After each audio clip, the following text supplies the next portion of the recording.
হাদি বেঁচে নাই, কৃত্রিমভাবে এখন পর্যন্ত হাদিকে বাঁচিয়ে রাখা হয়েছে। হাদি ততক্ষণ বেঁচে থাকবে যতক্ষণ পর্যন্ত রাজনৈতিক দলগুলোর ফায়দা লুটে নেওয়া না হবে। হাদির উপর যেটা হয়েছে না, এটা আরো হইতে থাকবে। যতদিন এই বুইরা মাদার জেনারেশনটা থাকবে, হবে না ভাইরাস মুক্ত। আগে এইগুলার সাঁতার। গতকাল হাদি যখন হসপিটালে ভর্তি ছিল তখন ওইখানে গিয়েছিল মির্জা আব্বাস তাকে দেখার জন্য। আশপাশ থেকে প্রত্যেকটি মানুষ তার দিকে ভুয়া ভুয়া বলে চিৎকার করতে থাকে, ভুয়া ভুয়া স্লোগান দিচ্ছেন। এক পর্যায়ে তাকে অপমান করে ওইখান থেকে বের করে দেওয়া হয়। বলা হয় মির্জা আব্বাসই এরকম একটি কাজ করেছে। ওরা তো মির্জা আব্বাসের এলাকা, আপনারা তো ভাই মারবো। কিছুক্ষণ না ঘুরতেই আমরা জানতে পারি ছাত্রলীগের একজন কর্মী নাকি হাদির জীবনটাকে কেড়ে নেয়। আপনারা আওয়ামী লীগের ফ্যাসিবাদের দোসর। পরিকল্পিতভাবে তারা এই কাজটি করে এবং এই যোগসূত্রের সাথে অতীত আওয়ামী লীগ, দিল্লির ফ্যাসিবাদ সবাই জড়িত আছে। তবে কোনোভাবেই আওয়ামী লীগ এটা মানতে নারাজ। জুলাই গণ অভ্যুত্থানে হাদির অবদান কি? হাদি নামে কাকে মানুষ চিনত? বাংলাদেশের সংকটে হাদিকে এদেশের মানুষ পায়নি। হ্যাঁ, এই আমতারেকের মতো অনেকেই রয়েছে যারা এই সকল কথাগুলো আজ অস্বীকার করবে। ওই যে বলেছিলাম না, নিজস্ব ফায়দা যতক্ষণ না লুটে না হবে ততক্ষণ পর্যন্ত হাদিকে কৃত্রিমভাবে বাঁচিয়ে রাখা হবে। যেখানে ডাক্তাররা বলেছে হাদি আর বেঁচে ফিরবে, এরকম আশা আমরা করতে পারি না। আমরা পেশেন্টের ব্যাপারে কোনো আশার কথাই বলবো না। উনি সর্বোচ্চ খারাপ অবস্থাতেই আছেন। সেইখানে এখন পর্যন্ত তাকে বাঁচিয়ে রাখা হবে। বেঁচে নাই, তারপর আপনারা করেন। তফসিল ঘোষণা হয়েছে রাতে আর দিনের বেলায় হাদির জীবন শেষ। আমাদেরকে গুলি করার আগ পর্যন্ত কোনো কিছুতে আমাদের গায়ে লাগে না। এরকম আরো অসংখ্য হাদিদের জীবন যাবে যারা সত্য কথা বলছে। শুধু আমাদেরকে যদি কেউ গুলি করে মেরে ফেলে তাকে যেন ধরে বিচার করা হয়। হাদিকে দুনিয়া থেকে সরিয়ে দেওয়া হবে, এটা কিন্তু আগে থেকে পরিকল্পিত ছিল এবং সেই বিষয়টি হাদির কান পর্যন্ত পৌঁছে দিয়েছিল।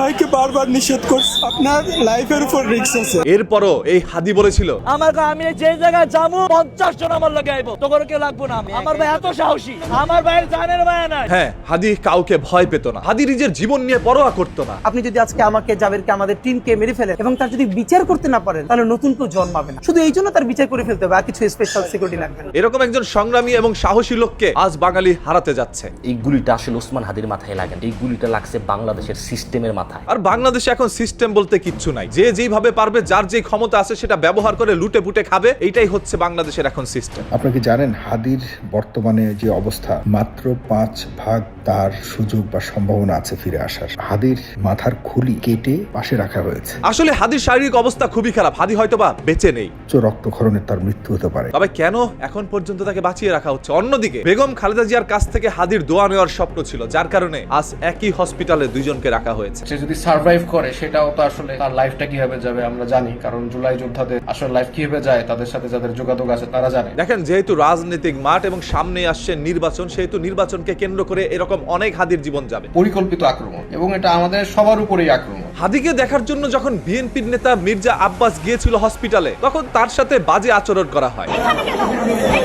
আর এটারই প্রতিবাদে মির্জা ফখরুল ইসলাম আলমগীর সবাইকে সতর্ক করে বলেন, গুলির বিদ্ধ হয়েছেন হাদি সাহেব, না হাদি ওসমান, ইনসাফ পার্টির ওসমান হাদি সাহেব, ইনকিলাব পার্টি, দুঃখিত, মঞ্চ, ইনকিলাব পার্টির মঞ্চ। দুঃখের বিষয়, একজন ভিকটিমকে যখন একজন নেতা চেনে না, তখন যারা এরকম ঘটনা ঘটাইছে তাদেরকে কিভাবে চিনবে?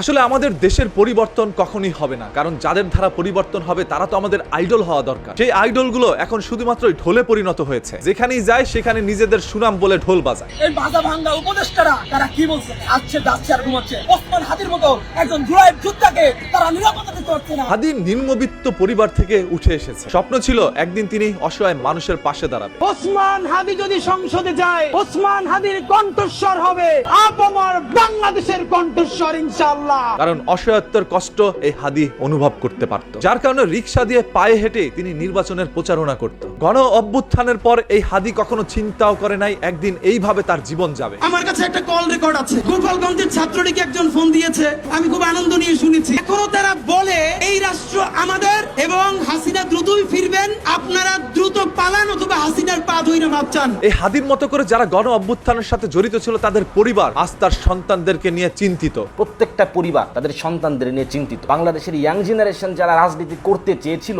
তারা কিন্তু ভীত। এটা দেশের জন্য হুমকি। তার সন্তানদেরকে বাইরে বেরোতে দিতে চাচ্ছে না, তখন যেন হাদির মতো করে তাদেরও জীবন যায়। প্রত্যেকটা নাগরিক রাস্তায় হাঁটতে চলতে ফিরতে এখন ভয় পাবে। পুরো বাংলাদেশের মানুষকে একটি আতঙ্কে ফেলে দিয়েছে। ইনশাআল্লাহ আমি মনে করি এক হাদি যদি চলেও যায়, লক্ষ হাদি তৈরি হবে ইনশাআল্লাহ। ইনশাআল্লাহ এই ভূখণ্ডে আমরা কারো গোলামি মানব না। যারা এই ধরনের কাজ করেছে যথাসম্ভব দ্রুত তাদেরকে চিহ্নিত করুন, তাদেরকে গ্রেপ্তার করে প্রকাশ্যে সর্বোচ্চ শাস্তি দেন। আপনাদের রাজনৈতিক উদ্দেশ্য হাসিলের হাতিয়ার যেন হাদি না হয়। আইনের প্রতি আমরা সবাই শ্রদ্ধাশীল। আমরা যদি শহীদ হয়ে যাই, আমাদের সন্তানেরা লড়বে, তার সন্তানেরা লড়বে, কিয়ামত পর্যন্ত বাংলাদেশ নামক জমিন যতদিন বেঁচে থাকবে ততদিন পর্যন্ত আজাদির সন্তানেরা লড়াই করবেই করবে।